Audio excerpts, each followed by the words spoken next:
ॐ भद्रं कर्णेभिः शृणुयाम देवा भद्रं पश्येमाक्षभिर्यजत्रा स्थिरैरङ्गैस्तुष्टवांसस्तनूभिः व्यशेम देवहितं यदायुः स्वस्ति न इन्द्रो वृद्धश्रवा स्वस्ति नः पूषा विश्ववेदा स्वस्ति नस्तार्क्ष्यो अरिष्टनेमिः स्वस्ति नो बृहस्पतिर्दधातु। ओम शांति शांति शांति। प्रश्नोपनिषद का पहला ही प्रश्न हम लोग पढ़ रहे हैं, पहले प्रश्न का जवाब पढ़ रहे हैं। और प्रश्न तो पूछा गया था कि प्रजा कहाँ से आती है, पर आचार्य ने उसका तात्पर्य समझ लिया था कि ये जो विषय विषय भेद रूप दुनिया है, इसका मूल कहाँ है। और इसलिए उन्होंने बताया था कि जो प्रजापति है वो एक जोड़ा बना देता है और ये विषय विषय भेद बना देता है माया में। और जब ये बन जाता है तो ये बहुत सी प्रजा उसके लिए बनाता है। अब इसके अलग अलग उदाहरण दे करके इसको बता रहे हैं। और इसमें रहस्य ये है कि जो केवल कर्मी है तो वो मैटर यानी कॉन्शियसनेस चैतन्य रहित मैटर हो गया वो, और इसलिए उसको अंधेरा कहा गया। और इसलिए वो दक्षिण मार्ग से पितृलोक में जाते हैं, यानी ज्ञान का अभाव। इसलिए वो, अगर हमने विषय विषय विभाग किया है सब्जेक्ट ऑब्जेक्ट, तो ऑब्जेक्ट हो गए, वो विषय रूप हो गए। और जो उसके चैतन्य भाग को देखते हैं वो विषयी हो जाते हैं, और वो जो है वो ब्रह्मलोक में चले जाएंगे, देवलोक में चले जाएंगे। ये यहाँ पर बताना है इनको। तो इसलिए पिछले मंत्र में हमने देखा कि ये संवत्सर को प्रजापति मान करके, संवत्सर का उत्तरायण और दक्षिणायन मार्ग देख करके जो इष्ट अपूर्त कर्म केवल करते हैं वो चंद्रलोक को जाते हैं, जिसमें अपना ज्ञान नहीं है, और उनको फिर वापिस भी आना पड़ता है। तो ये पितृयान पितृलोक का रास्ता है। अब जो दूसरे हैं वो प्रजापति का इशारा, किंतु उसको वो चेतन भाग को ज्यादा पकड़े हुए हैं, ज्ञान वाले भाग को पकड़े हुए हैं, कर्म भी कर रहे हैं। अब ये ज्ञान कैसा है? मैं को रख करके जो ब्रह्म ज्ञान होता है वो ये ज्ञान है। इसी को हम कहते हैं सगुण ब्रह्म का ज्ञान है। यानी दुनिया में व्याप्त भगवान का ज्ञान है। जहाँ मैं नहीं वहां दुनिया भी नहीं, जहाँ दुनिया है वहां मैं भी है। तो जहाँ मैं नहीं वहां दुनिया नहीं। उस ब्रह्म की बात अभी तक इस पहले मंत्र में नहीं आई है। और प्रजा कहाँ से आती है, में इसकी लिमिट यही है। तो इसलिए ये जो उसका रिलेटिवली सापेक्ष रूप में जो ज्ञान भाग है, इसकी चर्चा इस मंत्र में है। कौन से मंत्र में? 10वें मंत्र में। अथ उत्तरेण तपसा ब्रह्मचर्येण श्रद्धया विद्यया आत्मानम् अन्विष्य आदित्यम अभिजयन्ते। एतद् वै प्राणानाम् आयतनम् एतद् अमृतम् अभयम् एतत् परायणम् तस्माद् न पुनरावर्तन्ते इति। एष निरोधः तदेष श्लोका।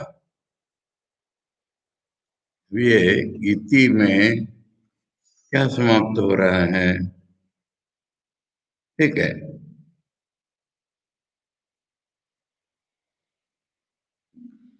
इति में मैंने इधर और इधर था, इसलिए ये पिछले मंत्र का जो टॉपिक था दक्षिणायन मार्ग का, उत्तरायण मार्ग बता करके इति किया गया।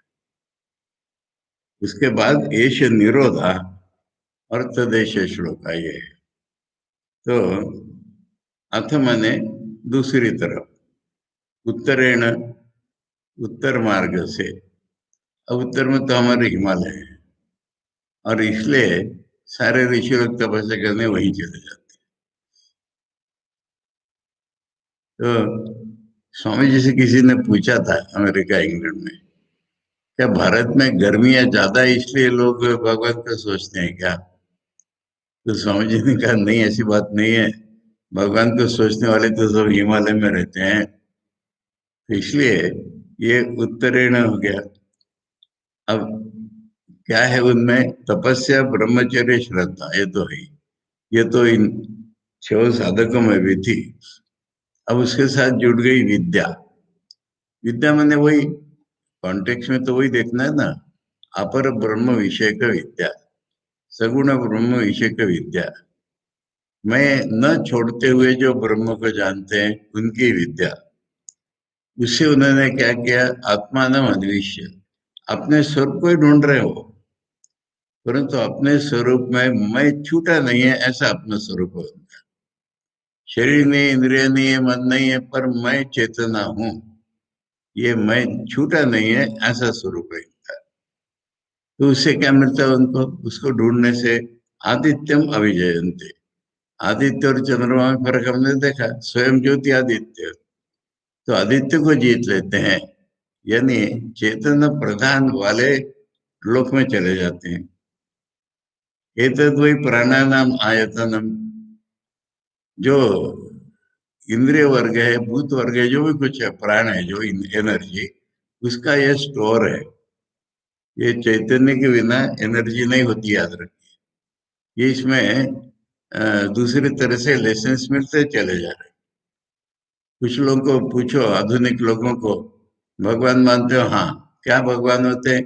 कोई एक एनर्जी होती है। तो कैसी एनर्जी होती है? निराकार। कैसी? नहीं बता पाए तो उनका बिजली जैसी केवल, हाँ।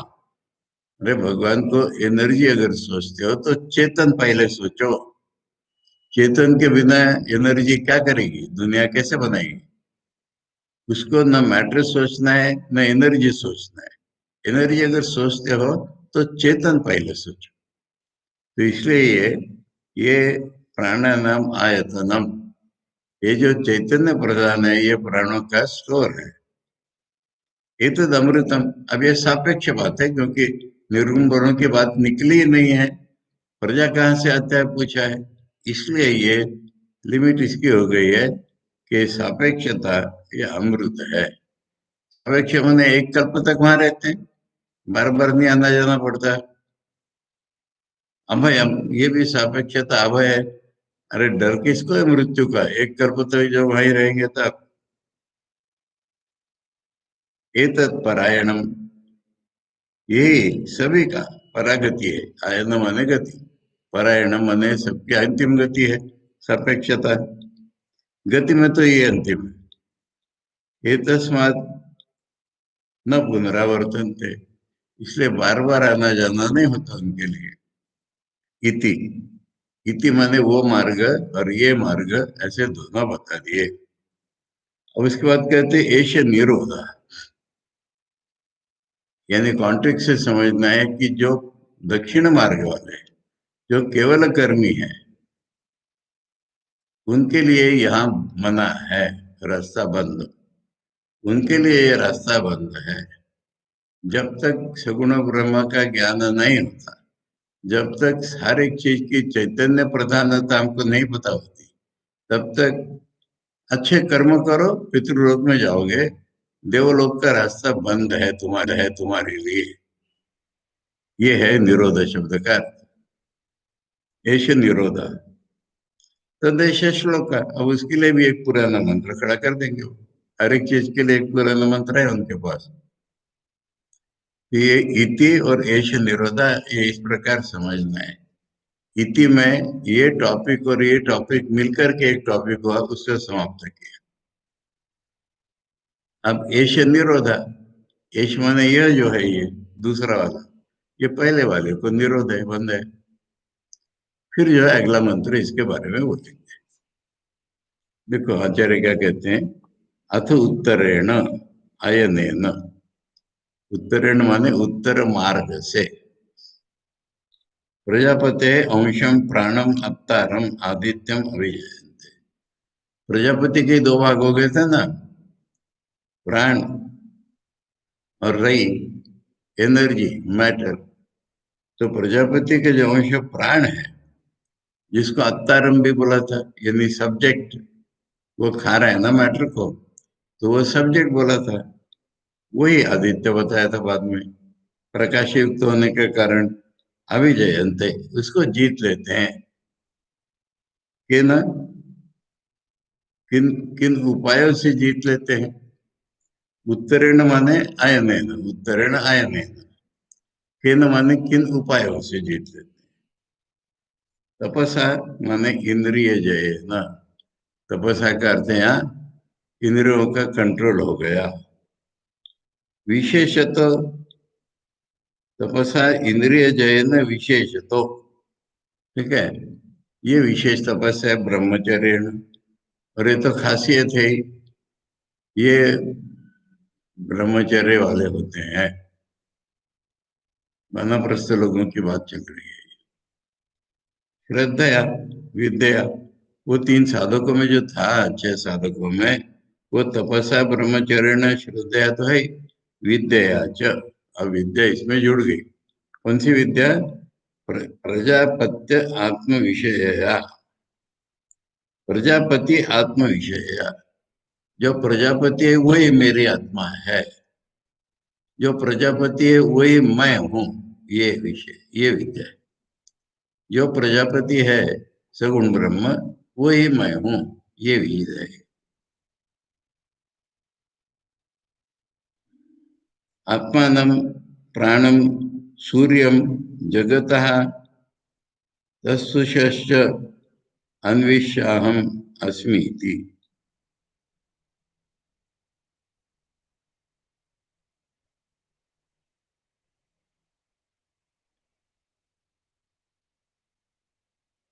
जगतः तत्सुषश्च,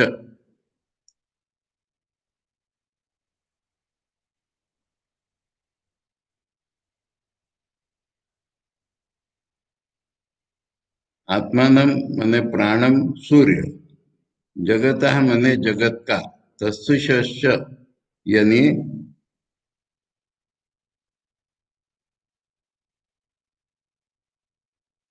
हाँ, तत्सुषश्च मने जगत का प्राण जो सूर्य, उससे। अन्विष्याहम, अहम अस्मि। अन्विष्य माने अहम अस्मि इति, उसकी खोज लेते माने वही मैं है, ये ज्ञान लेते हैं। इति विदित्वा आदित्यम अभिजयन्ते, अभिप्राप्नुवन्ति, आदित्य रूप में पहुंच जाते हैं। एतद्वा आयतनम सर्व प्राणानाम सामान्यम आयतनम आश्रयम। सामान्य माने ऑर्डिनरी नहीं, सामान्य माने जनरल। सारे प्राणों का कॉमन जनरल आयतन ये है, टोटल। एतद अमृतम अविनाशी, ये विनष्ट होने वाला नहीं, एक कल्प तक। अभयम, अतएव भयवर्जितम, टूटने वाला नहीं है, इसीलिए भय नहीं है इसमें। न चंद्रवत क्षय वृद्धि भयवत, चंद्रमा में जैसे घटना बढ़ना है, क्योंकि रिफ्लेक्टेड लाइट है, इसमें डर है फिर घट जाऊंगा, बढ़ जाऊंगा, ऐसा डर यहाँ पर नहीं है। एतत् परायणम, परागति, आयनम माने गति, परागति, किनकी? विद्यावतान कर्मिणाम च, कर्म इनका चल रहा है पर उपासना कर रही है, यह विद्या माने उपासना, तादात्म्य विषय की उपासना, वहां तक आ गए हैं। च ज्ञानवता, और इसमें दो प्रकार के लोग हैं, च है इसमें, इसलिए विद्यावान कर्मी या खाली विद्यावान, बहुत महत्व की चीज है। देखिए, आरण्यक भाग में, यानी मनुष्य कर्म करता है, विद्या नहीं है उसमें, कर्म करता है, उसका फल उसको मिलता है, निकृष्ट फल। अब जो कर्म करता है और पुण्य पुण्य कारक, और साथ ही साथ विद्या अर्जन की है, उपासना प्रबल हो गई है, तब उसको उसका फल मिलता है। अब जिसका मन खूब स्ट्रांग हो गया है, उसको स्थूल रूप में कर्म की जरूरत नहीं है, केवल मानस पूजा के द्वारा वही स्थान प्राप्त कर लेता है। इसको देखिए, या दो आचार्य ने बताया ना, विद्यावताम कर्मिणाम च ज्ञानवताम, विद्या वाले कर्मियों द्वारा या केवल विद्या, कोई ज्ञान वाला या ज्ञान वाले, ये महत्व की चीजें हम उपनिषदों में, बृहदारण्यक में, सब जगह यही देखते हैं। अब साधारण पूजा कर रहे हो, अब साधारण पूजा करते करते मानस पूजा करेंगे, कुछ उससे बेटर होगा। पर अगर हमको स्थूल चीजों की जरूरत नहीं है, मानस पूजा में जो लोग एकाग्र मन हो जाते हैं, उपासना में, अब देखो जब भी तीन प्रकार का होता है। एक तो वाचिक होता है भाई, दूसरा उपवंश होता है, ओठ हिल रहे हैं, तीसरा होता है बिल्कुल मन ही मन में, बाहर उसका कोई उच्चारण नहीं। मन अगर उसमें पूरा एकाग्र होता है तो बाहर के जब से भी सुपीरियर फल मिलता है। जब तो चल रहा है पर मन ही मन चल रहा है। देखो मन इतना स्ट्रांग हो जाता है लोगों का। अभी अभी यानी पर्सनल नहीं बता करके बता रहा हूं मैं, ऐसे ऐसे साधकों से मेरी पहचान हो रही है, आपके इस ऑनलाइन क्लास के द्वारा ही बोल लीजिए, कि जो मन के बल पर क्या कहीं भी जा सकते हैं, आ सकते हैं, शरीर से बाहर निकल करके अपना, अब उदाहरण के लिए पुरानी उदाहरण देंगे तो स्पष्ट हो जाएगा। स्वामी जी एक जगह कह रहे हैं कि ठाकुर इसके अंदर जो रहता है, माने विवेकानंद के अंदर, उसको आकर्षित करके दक्षिणेश्वर ले जाते हैं रोज रात को, और अनेक उपदेश दे करके लौटा देते हैं। अब ठाकुर खींचते तो बात ठीक है, और उसकी कैपेसिटी होनी चाहिए ना अपने शरीर से बाहर निकल करके जाने की। शरीर तो वही है कलकत्ते में, और भीतर का जो है सूक्ष्म शरीर या मन, वो ठाकुर के पास जा रहा है, वहां उनसे सीख रहा है कई चीजें, फिर वापस आ रहा है। तो ऐसे जो मन होते हैं ना, उनको प्रत्यक्ष कर्म करने की जरूरत नहीं पड़ती। ऐसे लोगों को जप करने की जरूरत नहीं पड़ती, ध्यान ही चलता रहता है उनका। पूरा मेंटल लेवल पर वो सब कुछ पाले, मेंटल माने सब्जेक्टिव नहीं जी, मेंटल माने इंडिविजुअल के मन में नहीं है वो। मेंटल कहते हैं लोग, पागल समझते हैं या सब्जेक्टिव समझते हैं, वो बात नहीं है। पूरी दुनिया के पीछे दुनिया का मन है, जिसको हम प्रजापति हिरण्यगर वो कह रहे हैं। पूरी दुनिया के पीछे भगवान का मन है, और इनका मन अपने शरीर से जब निकला तो भगवान के मन में चला गया। तो इसलिए मानसिक लेवल पर ये इधर उधर जा सकते हैं। खैर, तो इसलिए मैं उदाहरण इसलिए मैंने नाम न गिना करके मैंने इसलिए बोले कि ऐसे आज भी लोग होते हैं। तो यहाँ पर जो है ये कि विद्या युक्त कर्म के द्वारा, अब इनको कर्म करने की जरूरत ही नहीं, केवल ज्ञान के द्वारा। कितना ज्ञान है उनका? चैतन्य जो है सगुण ब्रह्म का, वही मैं हूँ, ये ज्ञान है। मैं छोटा नहीं है, पर ज्ञान बहुत ऊंचा पहुंच गया है।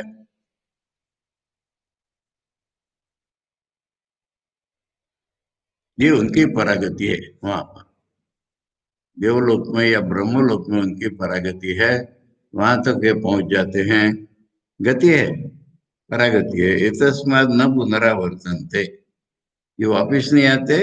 अर्थात यथा इतरे केवल कर्म नहीं, ज्ञान नए हैं जिनमें, शुद्ध कर्म अच्छे हैं, वो जैसे पितृलोक में जाते हैं और वापिस आना पड़ता है बार बार, ऐसा इनको नहीं आना पड़ता। इति इति माने ये टॉपिक पूरा हो गया। यस्मात् एषो अविदुषाम निरोध, इसमें है एष निरोध।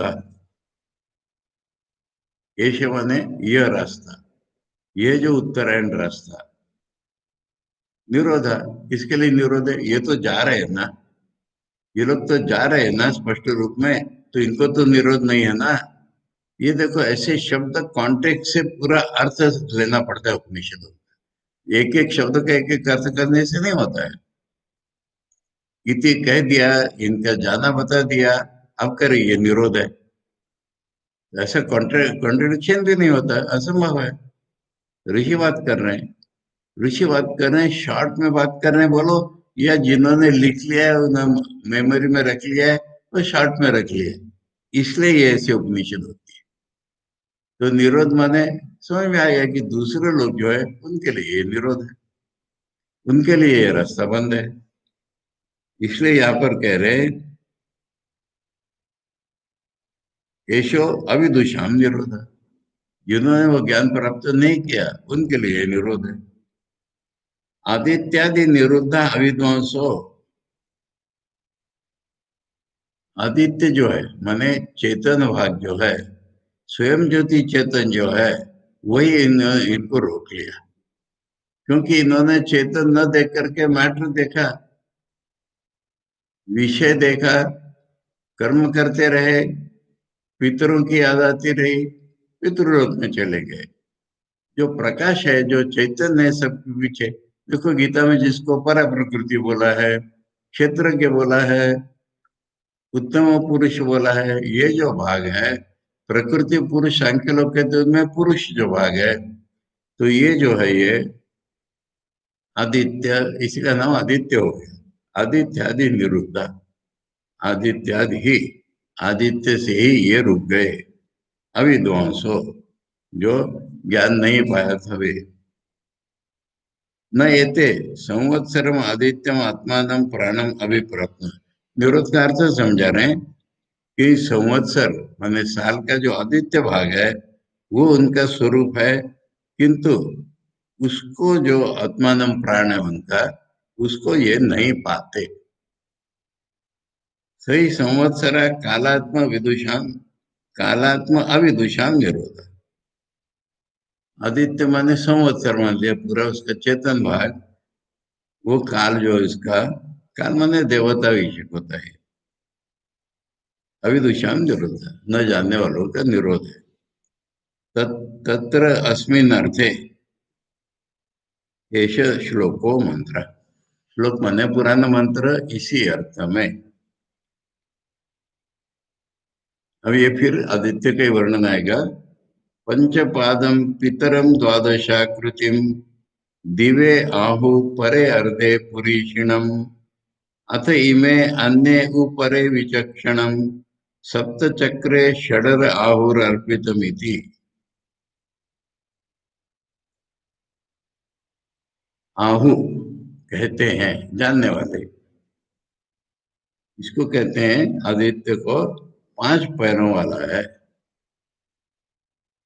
अब ये गणना अलग अलग प्रकार से, देखो 6 ऋतु मानते हैं ना हम लोग,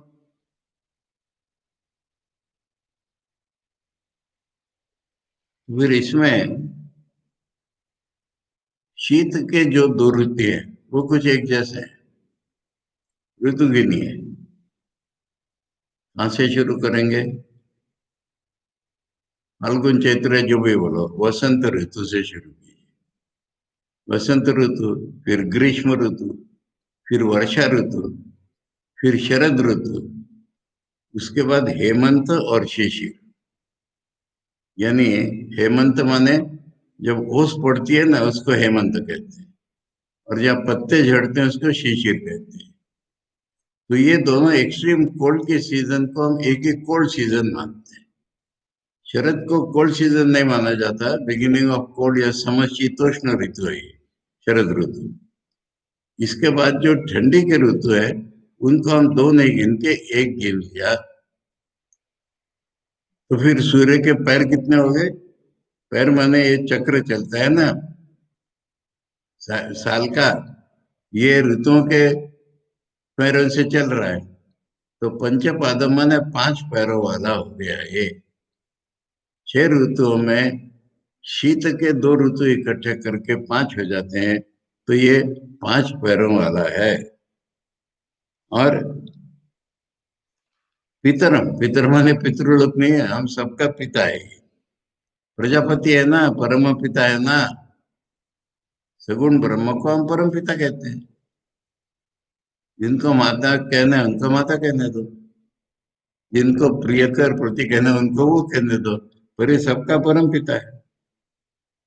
द्वादशाकृति, ये 12 महीने हो गए। आकृति माने 12 रूप बदल जाते हैं। उसी सूर्य के गर्मियों में रूप अलग है, बरसात में अलग है, शीत ऋतु में, ऋतु से नहीं खाली, चैत्र में अलग है, वैशाख में अलग है, राशि जो बदली ना तो वो बदलता चला गया। तो ये 12 आकृतियों वाला दिव आहु, दिवे आहु, दिवे माने द्युलोक में, दिव्य माने द्युलोक में, स्वर्गलोक में, या जहां भी बोलो, सूर्य पृथ्वी पर नहीं होता। आहु परे अर्धे, परे अर्धे माने द्युलोक के दो भाग कर दिए हमने, नीचे वाला ऊपर वाला, तो ऊपर वाले भाग में, नीचे वाले भाग में नहीं, ऊपर वाले भाग में, परे अर्धे।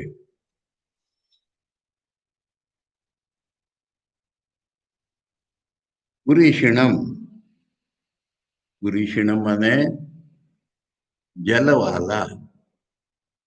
ये पानी खींच लेता है ना साहब, बादलों के रूप में, फिर वर्षा भी देता है, तो सूर्य में को जल वाला होता है।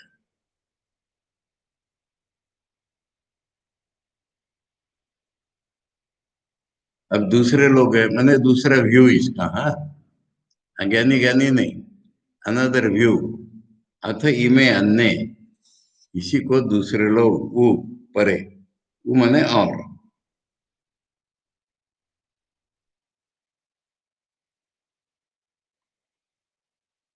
परे, ये भी सबसे परे है। विचक्षणम, यानी ये चेतन प्रधान है ना, ज्ञानी है, सर्वज्ञ है, इसको विचक्षणम देख, इसको कुछ लोग ज्ञान युक्त देख रहे हैं। सप्त चक्रे, अब ये 7 चक्र कौन से हो गए? हाँ हाँ, सूर्य देवता को देखिए, सूर्य देवता के कल्पना नहीं है ये, ऋषियों का विजन है ये। सूर्य देवता रथ में बैठ करके चलते हैं, और इनके रथ को 7 घोड़े होते हैं, या 7 चक्र होते हैं। रथ को 7 जो है, 7 घोड़ों को ही 7 चक्र कह दिए, 7 घोड़े होते हैं इनके रथ को।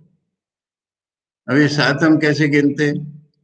अरे वार गिनते हैं ना। अब ये मजा देखिए, कहाँ हम लोग भारत में हिंदू लोग, मुसलमान लोग, यूरोपियन लोग, क्रिश्चियन लोग, सारे हफ्ता 7 दिन का गिनते हैं कैसे? तो कुछ नेचर है ये, नहीं है? देखो नाम भी बहुत से मिलते जुलते हैं, हम रविवार कहते हैं, हमने उनकी कॉपी नहीं की, उन्होंने हमारी कॉपी नहीं की। हम रविवार कहते हैं, वो संडे कहते हैं। हम सोमवार कहते हैं चंद्र का, वो मून डे मंडे कहते हैं। देख लो ना, प्राय शुक्र तारा है, तो सैटरडे शनिवार। तो इसलिए ये कुछ ऐसी चीज है नेचर में कि ये 7 घोड़े वाला रथ मान लिया हमने, 7 घोड़े वाला, इनको ये 7 दिन गुजरता चला जाता है सूर्य। सप्त चक्रे षडर आहु, और इसमें 6 जो है ना, अरे, अरे है, अरे माने, अगर ये रथ चक्र चल रहा है ना, तो रथ के अंदर स्पोक्स होते हैं ना, बीच में है नाभि रथ की, और पहिए से लगे वहां तक जो कीले या वायर्स या लकड़ियां रहती है ना, उसको अरे कहते हैं।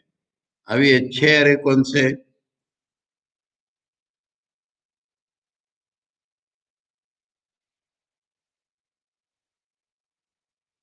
अब ये 6 ऋतु है, इसलिए दूसरे लोग बताए, किसी ने ये शीत के दोनों इकट्ठे करके 5 ऋतु बोले थे, दूसरे ने उसको 6 गिनाया।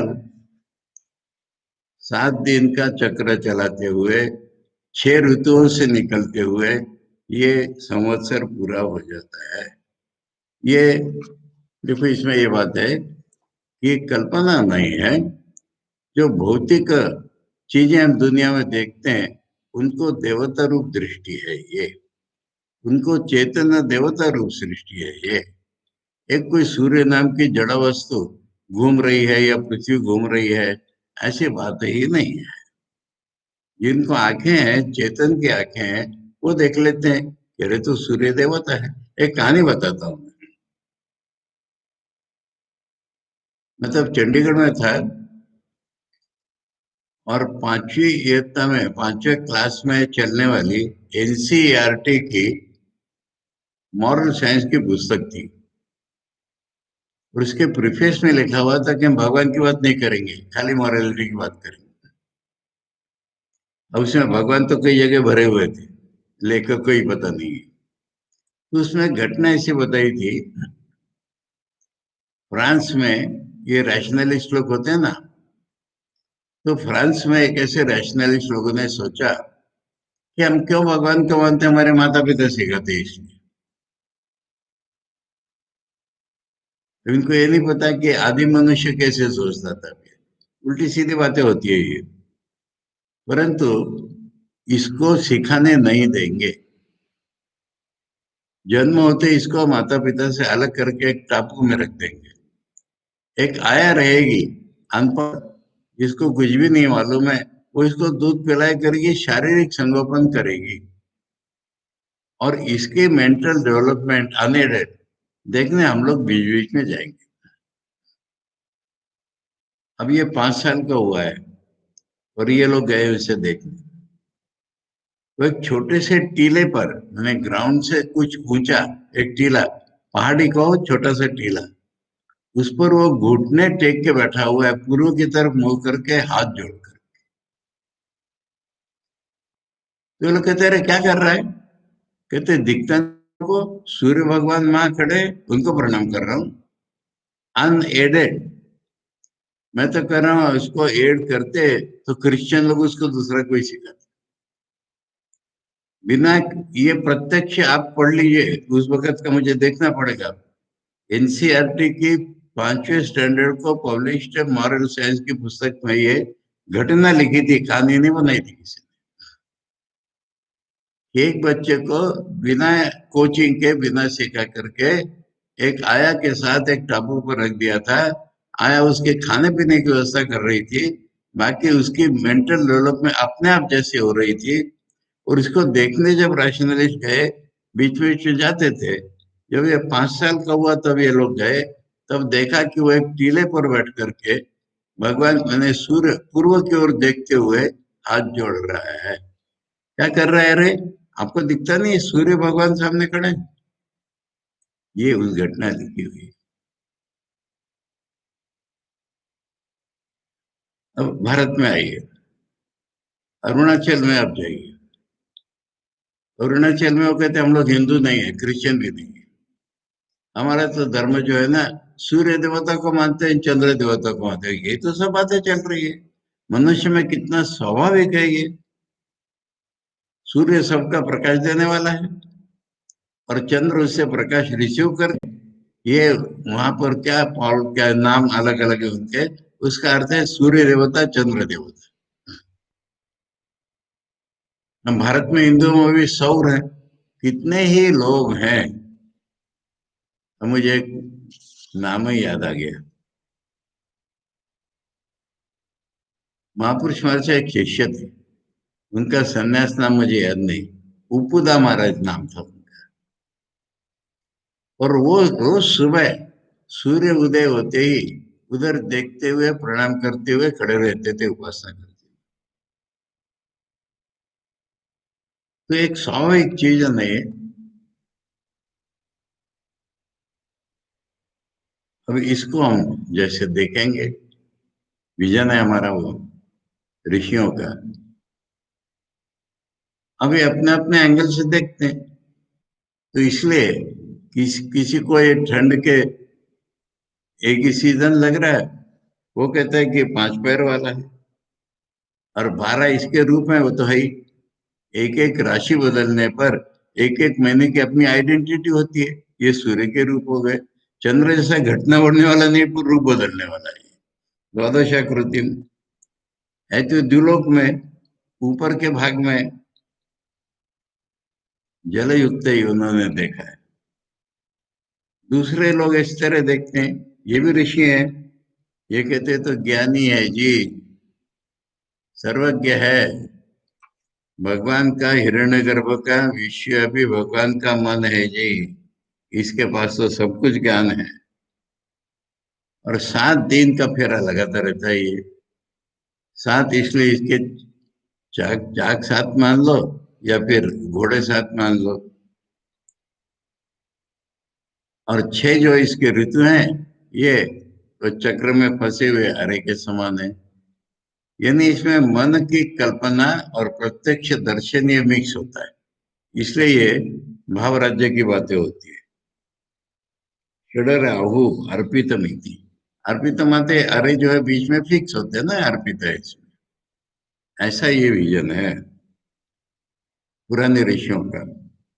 आचार्य कह रहे पंचपादम पंच ऋतवा, 5 ऋतु पादा इव मानव पैर हैं। अस्य संवत्सर से आत्मना आदित्य से, पूरा साल जो आदित्य का है वो देवता है ये। आत्मा ना हमारा स्वरूप है वो, आदित्य है वो। आदित्य से तय असो पादैर इव ऋतुवीर आवर्तते। पाद पाद माने एक्चुअल पैर नहीं, पैरों जैसा ऋतुओं के सहारे आवर्तन होता है इसका चक्र काटना। हेमंत शिशिरो एकीकृत्य एवं कल्पना। हेमंत और शिशिर 2 ऋतुओं को इकट्ठा करके एक ही मान करके ये कल्पना 5 ऋतुओं की हो रही है। बाकी सबकी अपनी अपनी आइडेंटिटी है। वसंत ऋतु, ग्रीष्म ऋतु, वर्षा ऋतु, शरद ऋतु। ठंड में 2 ठंड के ऋतु। पितरम सर्वस्य जनयितृत्वात् पितृत्वम तस्य। सबको इसी ने जन्म दिया ना, इसलिए सबका पिता हो गया है। तम द्वादशाकृतिम, 12 महीने जो है वो इसकी आकृति है। अवयव आकरणम,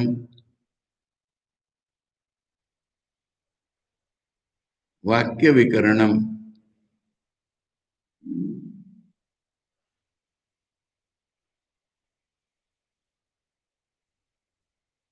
हाँ, अब ये समझा दूं थोड़ा।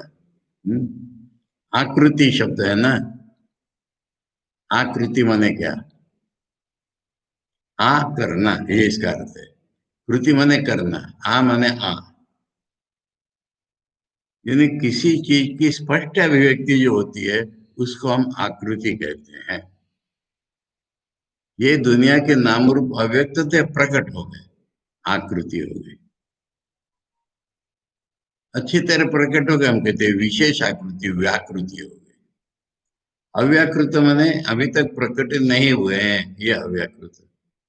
इस शब्द की व्युत्पत्ति के द्वारा हमको पता चल रहा है कि दुनिया is only A manifestation of the unmanifested. तो आकृतयो अवयवा माने अलग अलग, जैसे हाथ पैर ना अवयव। अब नेबुलियम माने माँ के गर्भ में 2 सेल इकट्ठे होकर एक सेल बन गया। वहां हमको हाथ पैर तो नहीं दिख रहे ना कुछ, पर सारा का सारा है ना, बाहर से तो कहीं से नहीं आया। वही जब बढ़ता है ना तब उसके अवयव स्पष्ट हो जाते एक एक एक एक। ये इसको कहते हैं आकृति, आकरणम, वाक्य विकरणम। वही शब्द का पूरी रूप में प्रकट होना। अस्य 12 मास, ये 12 महीने जो है ना उसकी आकृति माने अलग अलग रूप से प्रकटीकरण है ये।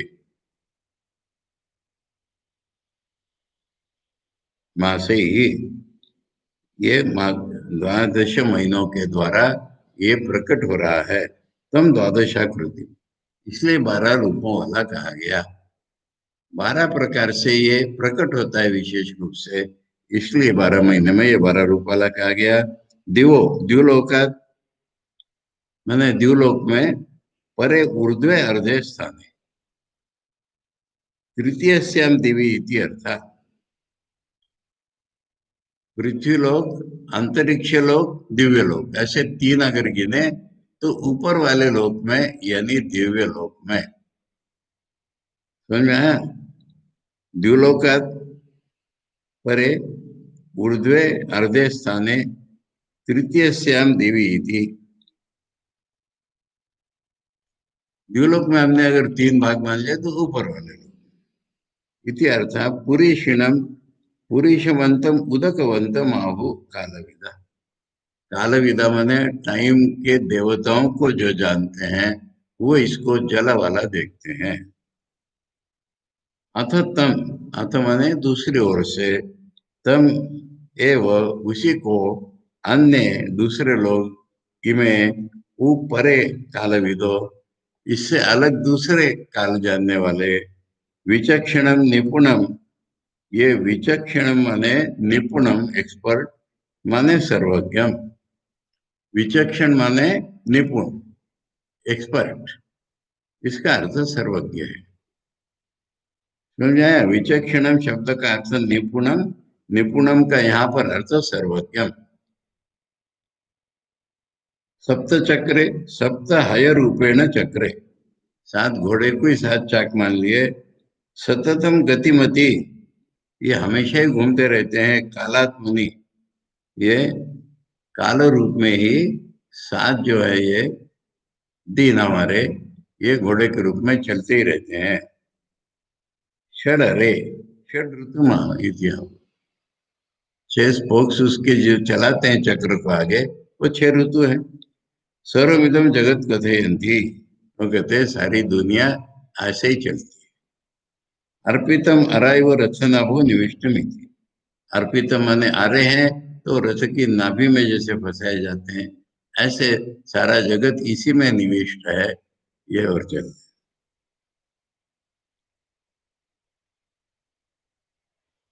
अब ये कह रहे कि दो व्यूज ले लो। यदि पंचपादो द्वादशाकृतिर, यदि वह सप्त चक्र षडरा या 5 पैर वाला मानो, द्वादश रूप वाला मानो, या 7 चक्रों वाला, 6 अराओं वाला, सर्वथापि संवत्सरा कालात्मा प्रजापति, ये किसी भी प्रकार से एक साल जो है वो प्रजापति, ये काल देवता जो है एक साल की, ये प्रजापति ही है। चंद्र आदित्य लक्षण अपनी, ये चंद्रमा और सूर्य रूप में, ये दूसरा रूप हो गया इसका, चंद्रमा और सूर्य। लक्षण अपनी जगत कारणम, यहाँ से जगत निकला है। जो सवाल था प्रजा कहाँ से आई, तो ये एक सब्जेक्ट और एक ऑब्जेक्ट बन करके एक स्वयं प्रकाश, एक रिफ्लेक्टेड लाइट लेकर के ये जगत बन जा गया पूरा। चाहे तुम 5 ऋतु मानो, चाहे 10 मानो, या जैसे मानो। उसका दूसरा एक रूप है, यानी पूरा दुनिया को देखने की हमारी दृष्टि कितनी बदल सकती है। यहाँ तर्क बुद्धि मत लगाइए, ये बार बार कह रहा। ऋषियों का विजन है, इसमें अपने मन को ढाल के देखिए, फिर देखना कैसा पोएटिक रिलीजन हो जाता है। मासो वही प्रजापति ही, तस्य कृष्ण पक्ष एव रवि, शुक्ला प्राणः, तस्माद् एते ऋषया शुक्ले इष्टम कुर्वन्ति इतरे इतरस्मिन्। एक महीना जो है ये भी प्रजापति का रूप है।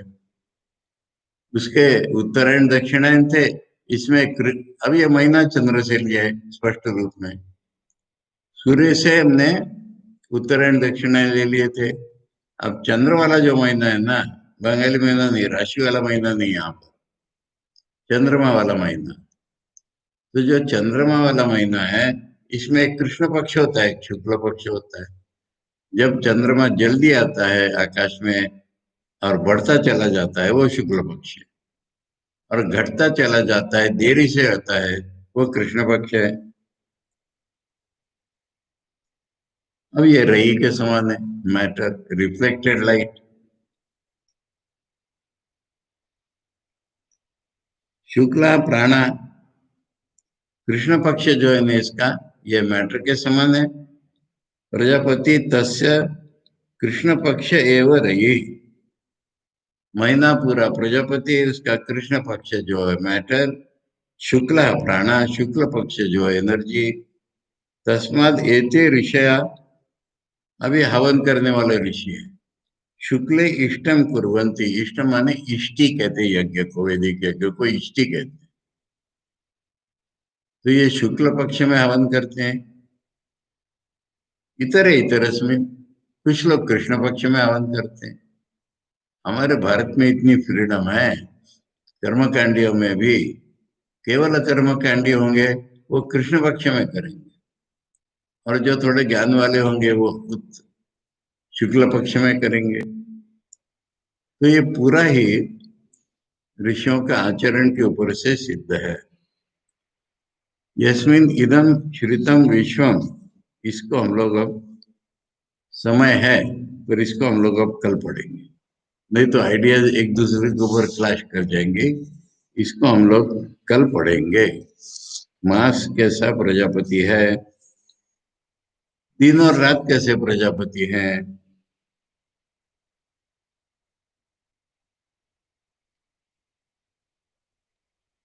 ये कुछ व्रत अलग अलग प्रकार के और फल अलग अलग प्रकार के, कर्मी वालों के और कर्म ज्ञान युक्त वालों के कल पढ़ेंगे हम। ओम भद्रम कर्णेभिः शृणुयाम देवाः, भद्रं पश्येमाक्षभिर्यजत्राः, स्थिरैरङ्गैस्तुष्टवंशस्तनूभिः, व्यशेम देवहितं यदायुः। स्वस्ति न इंद्रो वृद्धश्रवा, स्वस्ति न पूषा विश्ववेद, स्वस्ति नस्तार्क्ष्यो वरिष्ठनेमि, स्वस्ति नो बृहस्पतिर्दधातु। ओम शांति शांति शांति। हरि ओम तत्सत। श्री रामकृष्णार्पणमस्तु।